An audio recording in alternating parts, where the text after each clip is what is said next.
काल एका कौटुंबिक कार्यक्रमाच्या निमित्ताने राज ठाकरे आणि उद्धव ठाकरे हे एकत्र आले होते। त्यानंतर राज्यभरामध्ये दुरावा कमी होणार का, ठाकरे बंधू युती करणार का, अशा चर्चांना सुरुवात झाली आहे। दरम्यान राज आणि उद्धव ठाकरे एकत्र येणार की नाही या प्रश्नावरती खासदार संजय राऊतांनी सविस्तर असं उत्तरही दिलं आहे। राज ठाकरे यांच्याबरोबर सुद्धा जवळून काम केलेलं आहे। त्यांचं आणि माझं अनेक वर्ष मित्रत्वाचं नातं राहिलं, त्यांच्या कुटुंबाशी राहिलं, त्यांच्या वडिलांशी राहिलं, सगळ्यांशीच राहिलं। उद्धव ठाकरे माझ्या पक्षाचे नेते प्रमुख आहेत, तेही माझ्या जवळचे माझे भाऊ आणि मित्राप्रमाणेच आहेत। काल दोन भाऊ एकत्र आले याचा नक्कीच महाराष्ट्राला आनंद होतो। ठाकरे कुटुंबावर महाराष्ट्राचं जीवापाड प्रेम आहे, एक लक्षात घ्या।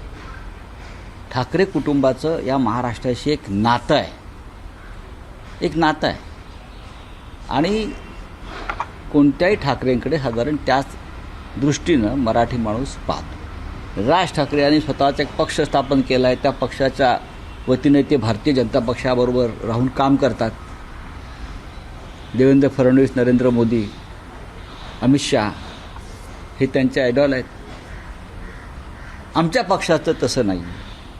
आमच्या पक्षाची भूमिका आहे की नरेंद्र मोदी, अमित शहा, देवेंद्र फडणवीस हे महाराष्ट्राचे शत्रू आहेत आणि त्यांच्याबरोबर आम्हाला काम करता येणार नाही। दुर्दैवानं राज ठाकरे हे अशा लोकांची भलामण करतात व त्यांच्याबरोबर राहतात। एकेकाळी भाजपबरोबर आम्ही राहिलो आहोत असा आमच्यावर आरोप होईल, नक्कीच राहिलो, तो राज ठाकरे आमच्याबरोबर होते। हे एक वैचारिक मतभेदाचे दोन वेगळे प्रवाह। एबीपी माझा, उघडा डोळे बघा नीट।